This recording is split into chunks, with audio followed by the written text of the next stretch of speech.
వెంకటరామరెడ్డి గారి ఆశీర్వాదం ప్రేమ అనుభవం అన్ని ఉన్నాయి కదా. జై తెలంగాణ. Thank you ప్రతాపన్న. జై తెలంగాణ, జై తెలంగాణ. మీ అందరికీ నమస్కారం. వేదిక మీద ఉన్న ఈ కార్యక్రమానికి సభాధ్యక్షులుగా ఇస్తున్న మన ఉంటేరు ప్రతాపన్న గారికి, అదేవిధంగా ఈ కార్యక్రమానికి ముఖ్య అతిథిగా వచ్చిన మన పెద్దలు, మాజీ మంత్రివర్యులు, మన జిల్లా వేగవంతంగా పరిగెత్తించే అన్ని అభివృద్ధి కార్యక్రమాలు పార్టీ పరంగా అభివృద్ధి పరంగా వారందరికీ మనం వెంట ఉండి నడిచి ఎల్లప్పుడూ మన భుజం తట్టే మన హరీష్ అన్న గారికి, అదేవిధంగా ఎమ్మెల్సీ యాదవరెడ్డి గారికి, అదేవిధంగా ఎక్స్ ఎర్రల్ల సీనన్న గారికి, అదేవిధంగా జిల్లా పరిషత్ చైర్మన్ మేడం రోజా రమణ గారికి, రోజా రాధాకృష్ణ శర్మ గారికి, అదేవిధంగా వేదిక మీద ఉన్న అందరు పెద్దలు పేరు పేరున మన సీనియర్ నాయకులందరికీ కూడా, అదేవిధంగా మన ఎక్స్ సర్పంచులు, ఎంపీపీలు, జడ్పీటీసీలు, ఎంపీటీసీలు, పార్టీ ముఖ్య కార్యకర్తలు, ఎలక్ట్రానిక్ అండ్ ప్రింట్ మీడియా అందరికీ కూడా నమస్కారం. చాలా సంతోషం నాకు ఇవాళ ఎంత అదృష్టంగా ఈ గడ్డ మీద పనిచేసి మీ అందరి హృదయాలలో ఉండి చాలా కాలం ఒక ఐఏఎస్ అధికారిగా 7.5 సంవత్సరాలు ఈ గజ్వేల్ గడ్డ మీద పనిచేసి మీ అందరి ఆశీస్సులతో మళ్ళీ ఎంపీ అభ్యర్థిగా మీ ముందు వచ్చినందుకు ఇవాళ నా జన్మ ధన్యమైందని చెప్పి మీ అందరి కూడా శిరస్సు వహించి ధన్యవాదాలు చెప్తా ఉన్నా. మీ ఆశీస్సులు, మీ మంచి మాటలు, నాకు మీరు ఇచ్చిన పేరు, మీకు ఈ గజ్వేల్ గడ్డ ఇచ్చిన ప్రఖ్యాతి, ఒక ఐఏఎస్ ఆఫీసర్గా దేశవ్యాప్తంగా నాకు ప్రఖ్యాతి ఇచ్చిన గడ్డ గజ్వేల్ గడ్డ. అది మీ అందరి హృదయాల్లో నన్ను ఉంచుకున్నారు కాబట్టి నాకు ఈ ప్రఖ్యాతి దక్కింది.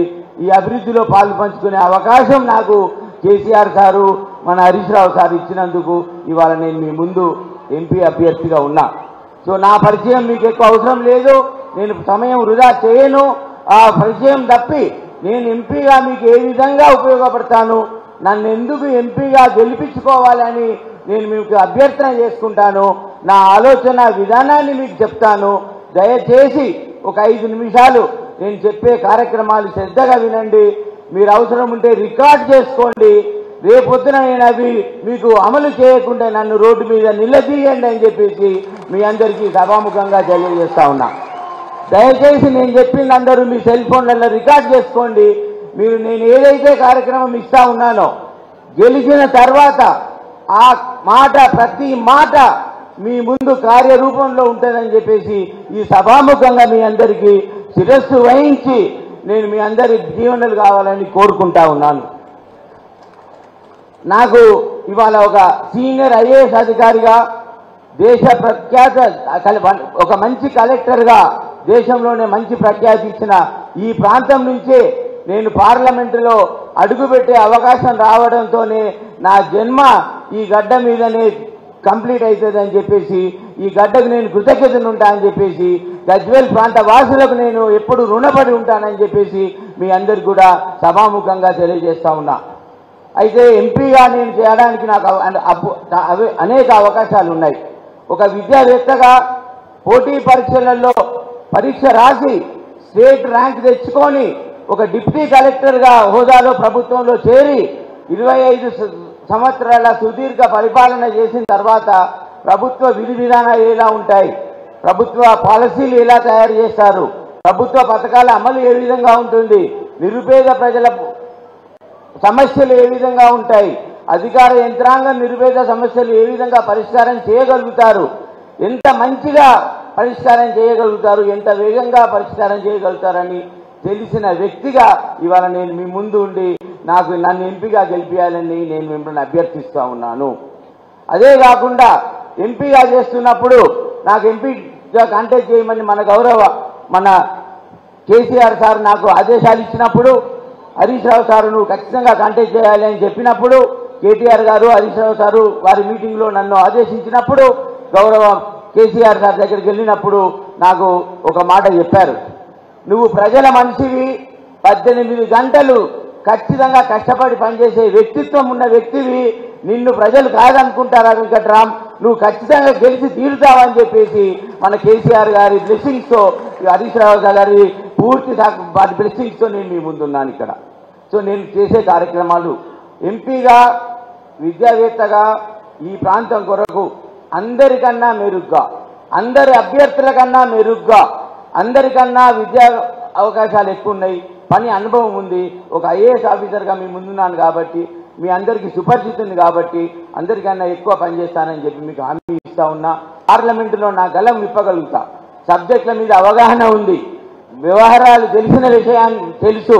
ఢిల్లీలో సీనియర్ ఐఏఎస్ ఆఫీసర్ల పరిచయాలు పెద్దగా ఉన్నాయి కాబట్టి, భారతదేశంలో ఉన్న ఐఏఎస్ ఆఫీసర్ల పరిచయాలు చాలా ఉన్నాయి కాబట్టి సులభతరంగా మన మెదక్ పార్లమెంటు నియోజకవర్గానికి ఫండ్స్ తేవడంలో కానివ్వండి, ప్రాజెక్టు తేవడంలో కానివ్వండి, వర్క్స్ శాంక్షన్ చేసుకోవడం విషయంలో కానివ్వండి, అందరికన్నా ముందంజలో ఉంటానని చెప్పేసి మీ అందరికీ సవినయంగా మనవి చేసుకుంటా ఉన్నా.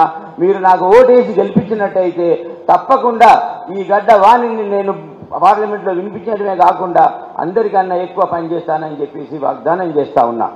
అది కాకుండా ఒక సీనియర్ ఐఏఎస్ ఆఫీసర్గా 25 సంవత్సరాలు ప్రజా జీవితంలో ఉండి 25 సంవత్సరాలు క్షేత్ర స్థాయిలో పనిచేసిన వ్యక్తిగా నాకు సంతృప్తినిచ్చింది జీవితం మొత్తం కూడా. అయినా కూడా నాకు ఈ ఎంపీ అవకాశం వచ్చినప్పుడు, ఎంపీగా నేను ఒక చిరకాలంగా నా పేరు ఉండాలనే ఉద్దేశంగా, ఏ విధంగానైతే ఐఏఎస్ ఆఫీసర్గా, ఒక జిల్లా కలెక్టర్గా దేశ ప్రఖ్యాతి నాకు వచ్చిందో ఆ మాదిరిగానే ఎంపీగా కూడా నాకు మంచి ప్రఖ్యాతి కావాలని కోరుకునే ఆలోచనతో నేను ముందుకొచ్చా. దానికి ఒక అధికారిగా నేను చూసినప్పుడు నా ఆలోచన విధానాన్ని బట్టి చూస్తే విద్య, మన యువతకి కావలసిన ట్రైనింగ్లు, యువతకి కావలసిన సపోర్ట్ ఏదైతే మనం ఇస్తామో ఆ సపోర్టు విద్య మీద మనం కరెక్ట్గా ఆలోచించినట్టయితే కుటుంబాలన్నీ కూడా అభివృద్ధి చెందుతాయి. ఒక విద్యావేత్తలను మనం తయారు చేసుకోవాలి నియోజకవర్గం లోపల. విద్యార్థులకు, పేద విద్యార్థులకు, వాళ్ళకు ఆర్థికంగా లేకపోయినా కూడా ఒక ఆర్థిక కుటుంబం ఏ విధంగా విద్యను అభ్యసిస్తుందో మన నిరుపేద కుటుంబాలు కూడా మెదక్ జిల్లా, మెదక్ పార్లమెంట్ సీట్లో ఉన్న ప్రతి కుటుంబానికి సేవ చేయాలనే ఆలోచనతో నేను మీ ముందుకు వచ్చానని చెప్తా ఉన్నా.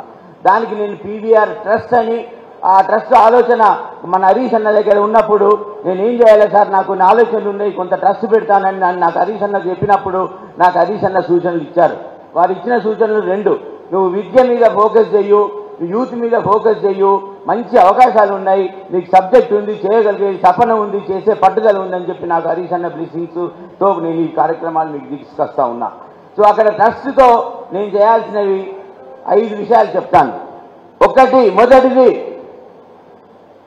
ఈ మెదక్ పార్లమెంట్ నియోజకవర్గంలో పీవీఆర్ ట్రస్ట్ మూల నిధి 100 కోట్లతో 5 సంవత్సరాలలో నిరుపేద విద్యార్థుల కుటుంబాలకి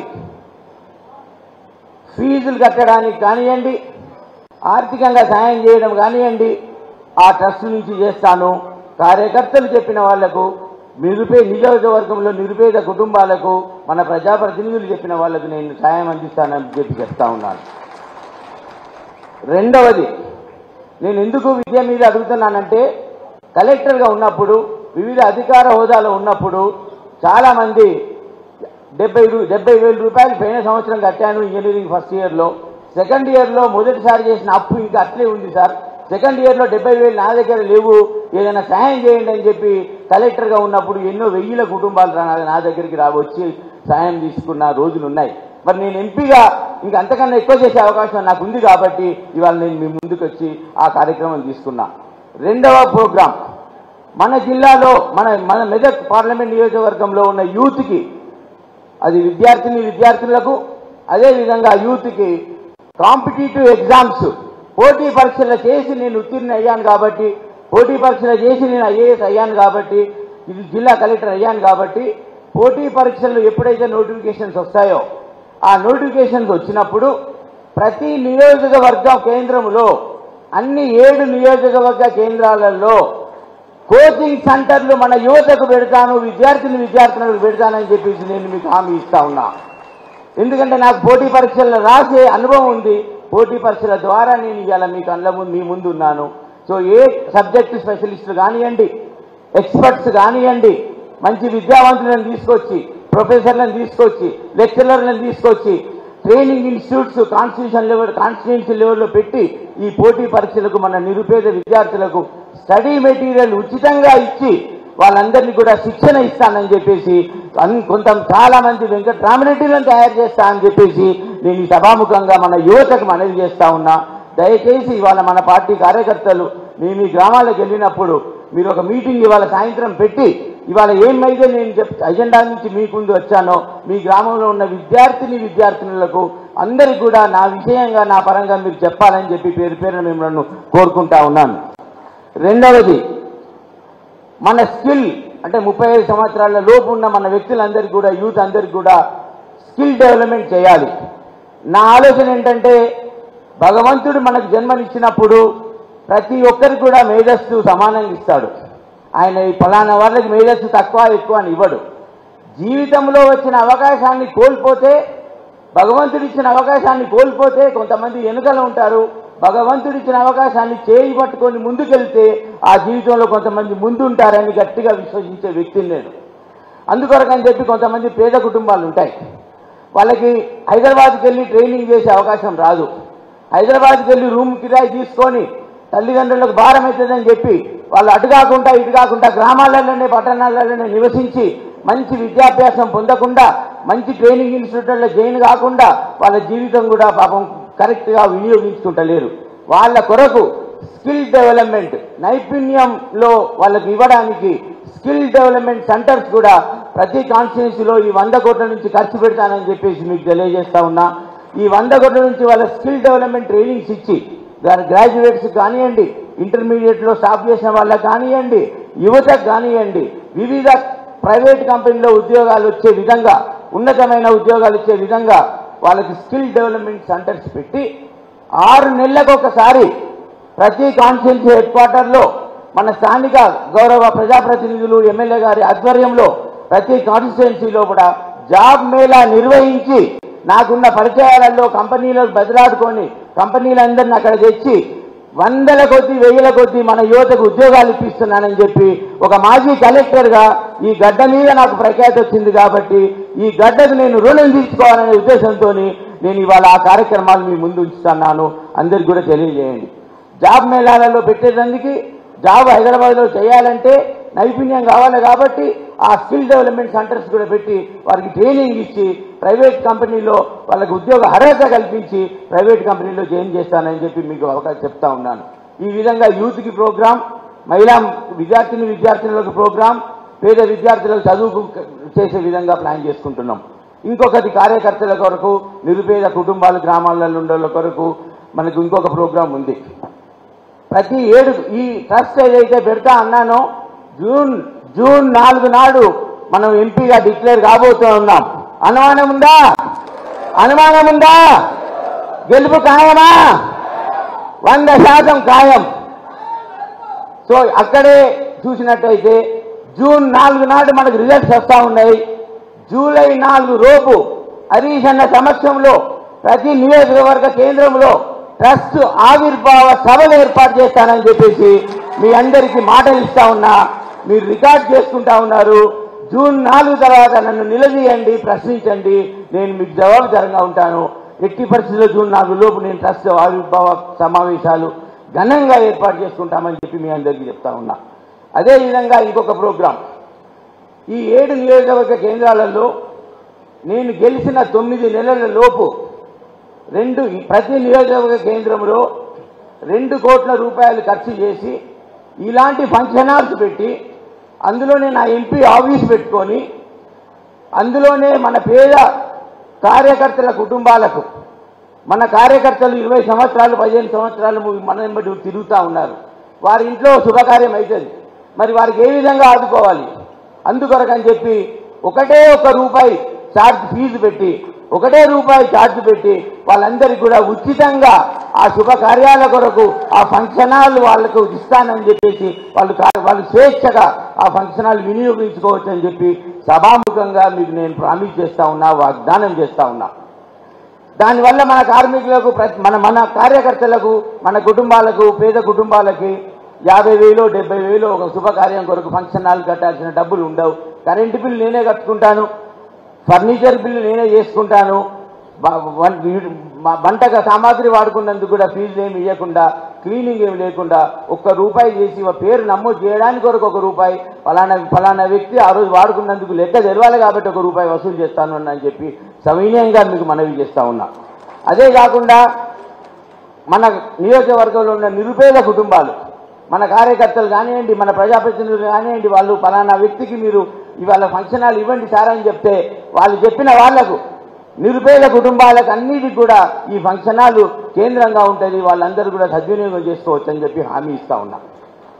అదే ఫంక్షన్ హాళ్లలో స్కిల్ డెవలప్మెంట్ సెంటర్లు కానివ్వండి, పోటీ పరీక్షలకు ట్రైనింగ్ క్లాసెస్ కానివ్వండి, మన వేరే విద్యార్థులకు బుక్స్ ఫ్రీగా ఇవ్వడం కానివ్వండి, ఈ కార్యక్రమాలన్నీ అక్కడే చేస్తానని చెప్పి సవినయంగా చెప్పుకుంటూ నా ఎజెండా మీ ముందుకు తెచ్చా.